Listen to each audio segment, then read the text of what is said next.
ಇಷ್ಟು ದಿನ ನೀವು ತಿರುಪತಿ ತಿರುಮಲ ಶ್ರೀ ವೆಂಕಟೇಶ್ವರನ ದರ್ಶನ ಮಾಡಿಕೊಂಡು ಅದೆಷ್ಟೋ ಬೇಡಿಕೆಗಳನ್ನ ಬೇಡಿಕೊಂಡ್ರು ಅದಕ್ಕೆ ಪ್ರತಿಫಲ ಸಿಗದೆ ಇರೋದಕ್ಕೆ ಅದೆಷ್ಟೋ ಕಾರಣಗಳಿವೆ. ಕಲಿಯುಗದ ವೈಕುಂಠ ತಿರುಮಲ ಸನ್ನಿಧಿಯ ಶ್ರೀ ವೆಂಕಟೇಶ್ವರನನ್ನ ದರ್ಶನ ಮಾಡಿಕೊಳ್ಳೋ ಮುನ್ನ ನೀವು ಮಾಡಬೇಕಾದ ಸಾಕಷ್ಟು ಕೆಲಸಗಳಿವೆ. ಹೀಗಾಗಿ ಈ ವಿಡಿಯೋವನ್ನ ಎಲ್ಲೂ ಸ್ಕಿಪ್ ಮಾಡದೆ ಸಂಪೂರ್ಣವಾಗಿ ನೋಡಿ. ಆಗ್ಲೇ ನಿಮಗೆ ತಿರುಮಲ ಶ್ರೀ ವೆಂಕಟೇಶ್ವರನ ದರ್ಶನ ಸಂಪೂರ್ಣವಾಗಿ ಹೇಗೆ ಮಾಡಿಕೊಳ್ಳೋದು ಅಂತ ತಿಳಿಯುತ್ತೆ.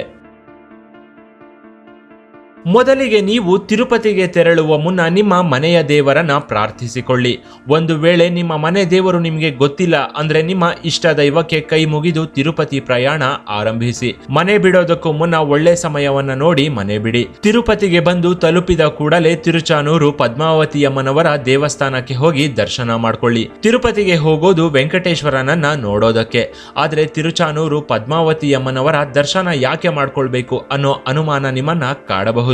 ಹಿಂದೂ ಸಂಪ್ರದಾಯದ ಪ್ರಕಾರ ನಮಗೆ ಏನಾದ್ರೂ ಬೇಕಾದ್ರೆ ಮೊದಲು ನಾವು ನಮ್ಮ ತಾಯಿಯ ಹತ್ರ ಕೇಳ್ತೀವಿ. ಕಾರಣ ಏನಂದ್ರೆ ತಿರುಚಾನೂರು ಅಮ್ಮನವರ ದರ್ಶನವಾದ ಮೇಲೆ ನೀವು ತಿರುಪತಿಯಲ್ಲಿರೋ ಗೋವಿಂದರಾಜ ಪಟ್ಟಣದ ಗೋವಿಂದರಾಜ ಸ್ವಾಮಿಯ ದರ್ಶನ ಮಾಡ್ಕೋಬೇಕು. ಹಾಲ್ಗಡಲಿನಲ್ಲಿ ಶೇಷಶಯನನ ಮೇಲೆ ಇರೋ ಆ ಮಹಾವಿಷ್ಣು ದಶಾವತಾರಗಳನ್ನು ಎತ್ತಿ ಈ ಕಲಿಯುಗದಲ್ಲಿ ತಿರುಮಲ ಬೆಟ್ಟದ ಮೇಲೆ ಶ್ರೀನಿವಾಸನಾಗಿ ನೆಲೆಸಿದ್ದಾನೆ. ಗೋವಿಂದರಾಜ ಪಟ್ಟಣದ ಗೋವಿಂದರಾಜ ಸ್ವಾಮಿಯು ತಿರುಮಲದ ನಿತ್ಯ ಲೆಕ್ಕಗಳನ್ನ ನೋಡಿಕೊಳ್ತಾನೆ. ತಿರುಮಲ ಶ್ರೀ ವೆಂಕಟೇಶ್ವರನಿಗೆ ಬಂದ ಆದಾಯವನ್ನ ಈ ಗೋವಿಂದರಾಜನೇ ದಿನನಿತ್ಯ ಲೆಕ್ಕ ಹಾಕ್ತಾನೆ. ಹೀಗೆ ಲೆಕ್ಕ ಹಾಕಿ ಸುಸ್ತಾದ ಗೋವಿಂದರಾಜ ಸ್ವಾಮಿಯು ಲೆಕ್ಕ ಹಾಕೋ ಸೇರನ್ನೇ ತಲೆಯ ಕೆಳಗೆ ಇಟ್ಕೊಂಡು ಮಲಗಿ ಬಿಡ್ತಾನೆ. ಹಾಗೆ ಅಂದು ಮಲಗಿದ ಗೋವಿಂದರಾಜನ ದೇವಾಲಯವೇ ಇಂದಿನ ಗೋವಿಂದರಾಜ ಪಟ್ಟಣದ ಗೋವಿಂದರಾಜ ಸ್ವಾಮಿಯ ದೇವಾಲಯ. ಹೀಗಾಗಿ ನೀವು ತಿರುಮಲೆಗೆ ತೆರಳುವ ಮುನ್ನ ಗೋವಿಂದರಾಜ ಸ್ವಾಮಿಯ ದರ್ಶನ ಮಾಡಿಕೊಳ್ಳೋದು ಅತ್ಯುತ್ತಮ.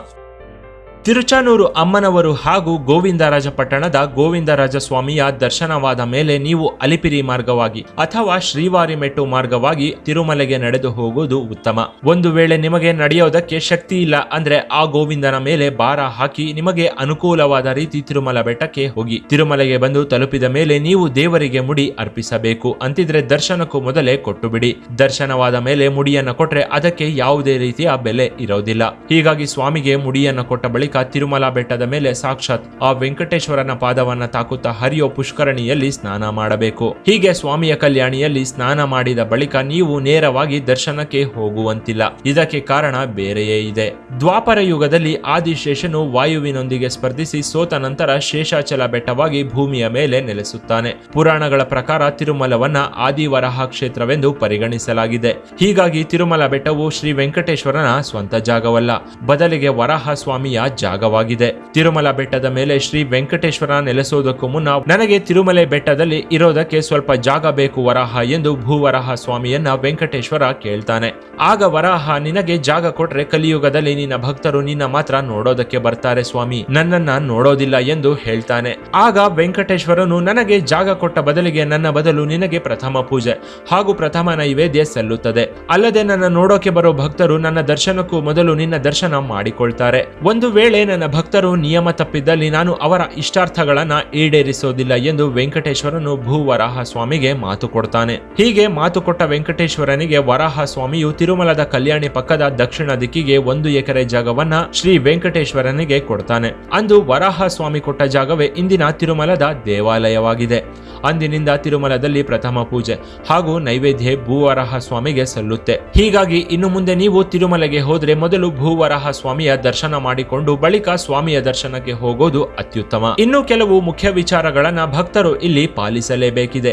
ತಿರುಮಲ ಬೆಟ್ಟವನ್ನ ಹತ್ತೋವಾಗ್ಲಿ ಅಥವಾ ತಿರುಮಲೆ ಬೆಟ್ಟದ ಮೇಲೆ ಓಡಾಡೋವಾಗ್ಲಿ ಚಪ್ಪಲಿಯನ್ನ ಹಾಕೋಬೇಡಿ. ಚಪ್ಪಲಿಯನ್ನ ಹಾಕೊಂಡು ತಿರುಮಲೆ ಬೆಟ್ಟದ ಮೇಲೆ ಓಡಾಡಬೇಡಿ. ಸಾಲಿಗ್ರಾಮಮಯವಾದ ಆ ಪರಮಾಣು ಸ್ವರೂಪನಾದ ಶ್ರೀ ವೆಂಕಟೇಶ್ವರನು ತಿರುಮಲ ಬೆಟ್ಟದ ಅಣುವಿನಲ್ಲೂ ನೆಲೆಸಿದ್ದಾನೆ.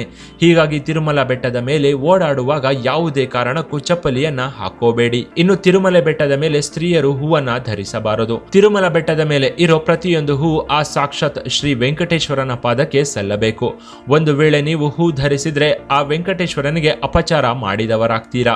ಹೀಗಾಗಿ ಸ್ತ್ರೀಯರು ಯಾವುದೇ ಕಾರಣಕ್ಕೂ ಹೂ ಧರಿಸಬೇಡಿ. ಇನ್ನು ನೀವು ಹೊಸದಾಗಿ ಮದುವೆಯಾಗಿದ್ದಲ್ಲಿ ತಿರುಮಲ ಬೆಟ್ಟದ ಮೇಲೆ ಯಾವುದೇ ರೀತಿಯ ಅಪವಿತ್ರ ಕೆಲಸಗಳನ್ನ ಮಾಡಬೇಡಿ. ಮದುವೆಯಾದ ಜೋಡಿ ಬೆಟ್ಟದ ಮೇಲೆ ಒಂದು ದಿನ ಕಳೆದ್ರೆ ಅದು ಶುಭವಾಗುತ್ತೆ ಅನ್ನೋದು ಅದೆಷ್ಟೋ ಜನರ ನಂಬಿಕೆಯಾಗಿದೆ. ಆದರೆ ಇದು ಅಪವಿತ್ರ ಕೆಲಸವಾಗಿದ್ದು ದಂಪತಿಗಳಾಗಲಿ ಅಥವಾ ಬೇರೆ ಯಾರೇ ಆಗಲಿ ತಿರುಮಲ ಬೆಟ್ಟದ ಮೇಲೆ ಅಪವಿತ್ರ ಕೆಲಸಗಳನ್ನು ಮಾಡಿದಲ್ಲಿ ನೀವು ತಿರುಮಲ ಬೆಟ್ಟವನ್ನೇ ಅಪವಿತ್ರ ಮಾಡಿದವರಾಗ್ತೀರಾ. ಹೀಗಾಗಿ ಎಚ್ಚರದಿಂದಿರಿ. ಇನ್ನು ತಿರುಮಲ ಬೆಟ್ಟದ ಮೇಲೆ ಮದ್ಯ, ಮಾಂಸ, ಬೀಡಿ, ಸಿಗರೇಟು, ಪಾನ್ ಪರಾಗ್ ತೆಗೆದುಕೊಂಡು ಹೋಗಬೇಡಿ. ಸಾಂಪ್ರದಾಯಿಕ ವಸ್ತ್ರದಲ್ಲೇ ದೇವಾಲಯಕ್ಕೆ ಪ್ರವೇಶಿಸಿ ದೇವರ ದರ್ಶನ ಮಾಡಿಕೊಳ್ಳಿ. ತಿರುಮಲ ಬೆಟ್ಟವು ಲಕ್ಷಾಂತರ ಔಷಧಿಯುಕ್ತ ಗಿಡ ಮರಗಳನ್ನು ಹೊಂದಿದ್ದು ಅಲ್ಲಿನ ಮರ, ಗಿಡ, ಪ್ರಾಣಿ, ಪಕ್ಷಿಗಳಿಗೆ ತೊಂದರೆ ಮಾಡಬೇಡಿ. ತಿರುಮಲ ಶ್ರೀ ವೆಂಕಟೇಶ್ವರನ ದರ್ಶನವಾದ ಬಳಿಕ ತಿರುಮಲೆಯಲ್ಲಿ ನೋಡಬೇಕಾದ ಅಪರೂಪದ ಅದೆಷ್ಟೋ ಸ್ಥಳಗಳಿವೆ ಹಾಗೂ ದೇವಾಲಯಗಳಿವೆ. ಬೇಡಿ ಆಂಜನೇಯ ಸ್ವಾಮಿ, ಶಿಲಾತೋರಣ, ಶ್ರೀವಾರಿಪಾದ, ಚಕ್ರತೀರ್ಥ, ಜಾಪಾಲಿ ಮಹಾಕ್ಷೇತ್ರ, ನಾಗತೀರ್ಥ, ಆಕಾಶಗಂಗಾ ಈ ಎಲ್ಲ ಜಾಗಗಳನ್ನು ನೋಡೋದು ಮರೆಯಬೇಡಿ. ಒಟ್ಟಾರೆ ತಿರುಮಲ ಬೆಟ್ಟದ ಮೇಲೆ ಶ್ರೀನಿವಾಸನ ದರ್ಶನ ಮಾಡಿಕೊಳ್ಳುವಾಗ ಎಚ್ಚರದಿಂದಿರಿ. ಈ ವಿಡಿಯೋದಲ್ಲಿ ಹೇಳಿದ ಹಾಗೆ ನೀವು ದರ್ಶನ ಮಾಡಿಕೊಂಡಲ್ಲಿ ನಿಮ್ಮ ಬೇಡಿಕೆಗಳು ಈಡೇರಿ ಆ ವೆಂಕಟೇಶ್ವರನ ಕೃಪಾ ಕಟಾಕ್ಷ ನಿಮಗೆ ಲಭಿಸಿ ನೀವು ಅಂದುಕೊಂಡಿದ್ದೆಲ್ಲ ನಡೆಯೋದಕ್ಕೆ ಶುರುವಾಗುತ್ತೆ. ಹೀಗೆ ದರ್ಶನ ಮಾಡಿಕೊಂಡು ತಾವು ಬೇಡಿದ ಇಷ್ಟಾರ್ಥ ಸಿದ್ಧಿಯನ್ನು ಪಡೆದ ಅದೆಷ್ಟೋ ಭಕ್ತರು ಇಂದಿಗೂ ಇದ್ದಾರೆ. ಒಟ್ಟಾರೆ ತಿರುಪತಿ ತಿರುಮಲ ಕ್ಷೇತ್ರವು ಒಂದು ದಿವ್ಯ ಕ್ಷೇತ್ರವಾಗಿದ್ದು ಆ ವೆಂಕಟೇಶ್ವರನ ಕೃಪಾ ಕಟಾಕ್ಷ ಎಲ್ಲರಿಗೂ ಸಿಗ್ಲಿ. ಇನ್ನು ಈ ವಿಡಿಯೋ ನಿಮಗೆ ಇಷ್ಟ ಆಗಿದ್ರೆ ಲೈಕ್ ಮಾಡಿ, ಶೇರ್ ಮಾಡಿ ಹಾಗೂ ಡೆವೋಷನಲ್ ಟುಡೇ ಚಾನಲ್ಗೆ ಸಬ್ಸ್ಕ್ರೈಬ್ ಆಗೋದನ್ನ ಮರಿಬೇಡಿ. ಇನ್ನಷ್ಟು ಇಂಟ್ರೆಸ್ಟಿಂಗ್ ವಿಡಿಯೋಗಳಿಗಾಗಿ ಡೆವೋಷನಲ್ ಟುಡೇ ಯೂಟ್ಯೂಬ್ ಚಾನಲ್ನ ವಿಸಿಟ್ ಮಾಡಿ. ಓಂ ನಮೋ ವೆಂಕಟೇಶಾಯ.